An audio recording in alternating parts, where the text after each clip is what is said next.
Danas radimo top 6 momenata iz prve sezone Promised Neverland. Na pravom si mestu. Ostani sa mnom. Broj 6. Otkriće da je to farma. Odmah u prvoj epizodi krećemo sa najjačim momentima, što je posebno iznenađujuće ako gledate ovu anime bez prethodnog znanja o radnji. Tokom cele epizode se stvara jedan poseban feel sa uznemirujućim kontrastima između srećna porodica atmosfere i nešto je jako pogrešno ovde atmosfere. Tvorci su imali samo jednu priliku da gledaoce drže u mraku. Jednom kada saznamo pravu istinu o demonima, nikada više nećemo moći na to sirotište da gledamo na isti način. Maestralno su iskoristili postavku. I nema osobe kojoj vilica bukvalno nije pala na pod kada smo videli da smo mi zapravo na farmi. Ovo je jedna od najboljih prvih epizoda u svim anime serijama koje sam odgledala. Broj 5.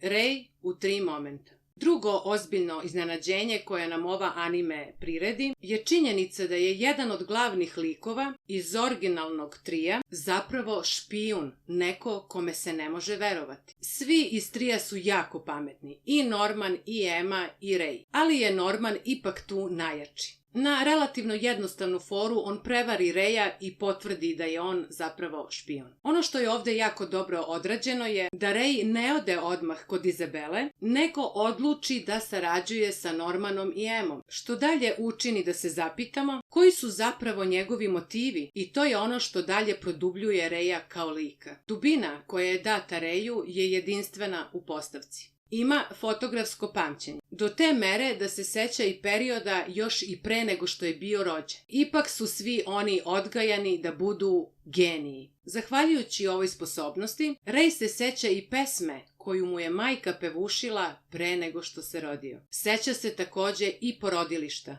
i demona. On je od početka znao da mu je Izabela majka i da su oni na farmi. Mi gledaoci to saznajemo dosta kasnije u sezoni. Onda kada Izabela čuje Reja kako pevuši njenu pesmu. Sama ideja da ga ona prepozna preko pesme je poetski divna i cela ta scena je lepo osmišljena i realizovana. Oni potom stvaraju pakt i Rej postaje njen špijun. A sve u zamenu za sitna dobra. Treći moment gde je Rej zablistao, skoro bukvalno, je taj da je na svoj posljednji rođendan poželeo da se zapali i učini samoubistvo. Time ne dajući demonima to zadovoljstvo da ga pojedu. Mračna i uznemiravajuća ideja i postavka. Ali Emma Dobrica kakva jeste, ona ga spreči. On je planirao da ode u plamenu slave, skoro ceo svoj život, što je veoma jeziva pomisao. Ali fantastičan moment.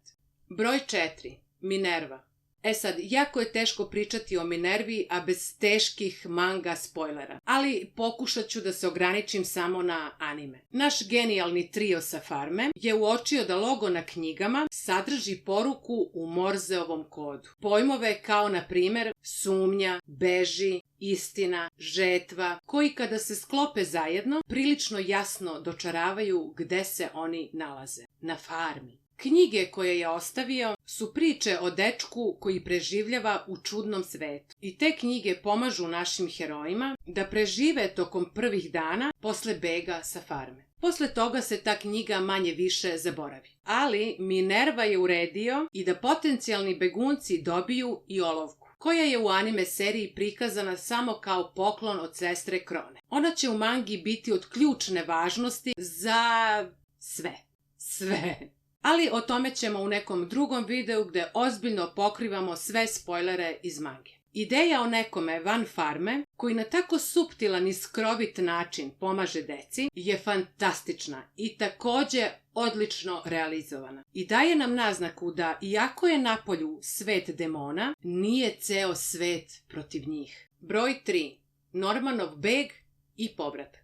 Norman je bio taj koji je izabran za sledeću žetvu i deca prave plan da on pobegne. Moment kada ga vidimo kako se vraća, pošto je navodno pobegao, je šokantan i slomio bi srce mnogo jačem čoveku nego što sam ja. Lažni osmeh Normana i samozadovoljni osmeh mame. Ali njegov pokušaj bega nije bio uzaludan. On je time otkrio ključne informacije o farmi. Kao na primjer da postoji ogroman rov oko celog kompleksa. Također je saznao i kojeg je oblika farma i kako se može preći. Osim toga, taj neuspešni beg donosi i nešto drugo. Bolne i emotivne scene kada Emma i Ray gledaju Normana kako ide da bude pojeden. Mada se u anime ne vidi kako je pojeden.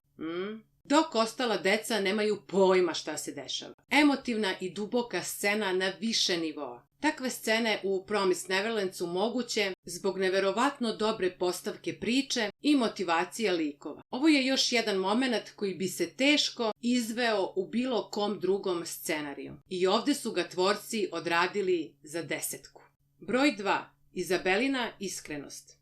Norman i Emma su u šumi u nameri da se popnu na zid i izvide okolinu. To je bila dobra ideja, ali mama ih je sustigla na vreme i u tom trenutku spadaju maske. Izabela je po prvi put iskrena i bez trunke laži. I oni mogu da pričaju otvoreno po prvi put u svom životu. Do te mere da se Izabela zvanično predstavi, kao da se prvi put upoznaju. Cela ta scena je intenzivna i napeta i bar jednom u ovoj anime iskrena. Kontrast Izabelinih reči, gde maltene u istoj rečenici pominje decu kao stoku i također im govori kako ih voli kao da su njena rođena deca, je veoma jeziv i uznemirujući, ali donekle razumljiv. Pogotovo kada kasnije shvatimo Izabelin lik i kroz šta je sve ona prošla u svom životu. Deca idu na sve ili ništa i ispadne im ništa. Namera je bila da Emma omete mamu dok Norman pobegne. Ali Izabela brzo i efikasno i nemilosrdno joj lomi nogu. Uz užasan zvučni efekat i potpuno zaprepašćenje Normana. Jer je ovo prvi put da je Izabela fizički nasrnula na bilo koga. I to je podjednako začuđujuće i za nas i za njih. Da stvar bude još više jeziva, ona maltene odmah krene da joj previja nogu. Da li to radi da bi što više umanjila štetu svoje prvoklasne robe ili to radi zato što želi da pomogne detetu koje je u bolu? Jezivo i uznemirujuće na više nivoa. Iako bi očigledan odgovor bio da se brine o kvalitetu robe, kada upoznate Izabelu detaljnije u mangi, odgovor prestaje da bude tako jednostran. Broj 1. Konačni beg. Kuća gori. Emma je odsekla uho. Bubice za praćenje su sad beskorisne. Izabela gasi požar i pokušava da spase bar nešto od Raya, da bi saznala da je on uveliko već u begu preko zida. Jednom kada to shvati, ona trči, kao bez duše trči, i zatiče sam kraj njihovog bega. Vidi Emmu, u kojoj zapravo vidi sebe od pre mnogo godina. I kako Emma uspeva u onome u čemu ona nije mogla. Uz posljednji pogled, Emma se oprašta sa kućom i sa majkom i odlazi niz vrpcu, koja se odmah posle prekida, time simbolično raskidajući posljednju vezu između dece i mame. Deca se uz puno muke i dovijanja uspešno prebace preko rova i pobegnu u šumu u svet koji ne poznaju, ali zasigurno znaju da će im biti neprijateljski. Izabela ostaje zapanjena, šokirana, tužna, ali ipak odaje jak utisak kao da joj je laknulo, što je također simbolično prikazano u njenom puštanju kose. Ona na kraju, pomirena sa svojim porazom, skuplja ostatke vrpci za beg, time zapravo pomažući deci, jer sakriva tragove njihovog bega i sa puno sete im želi sreću i savetuje ih da budu oprezni u svom begu. Njen osmeh je setan, jer se rastala od dece koju voli. Na izopačen način, ali voli. Također ona je i srećna što je neko uspeo u onome što ona nikada nije mogla. Šta više, u šta je bila apsolutno ubeđena da je nemoguće. Potom se ona vraća da brine o preostaloj deci, dok kuća gori. Kao finale sezone,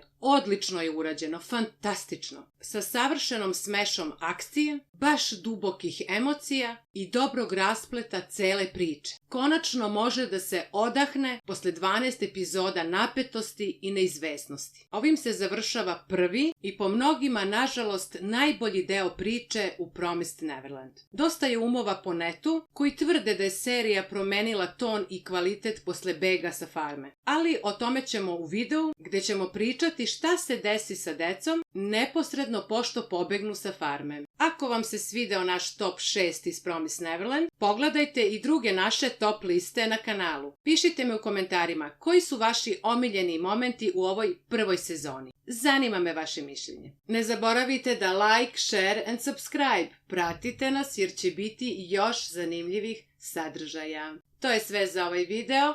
Arigato! Vidimo se! Matane!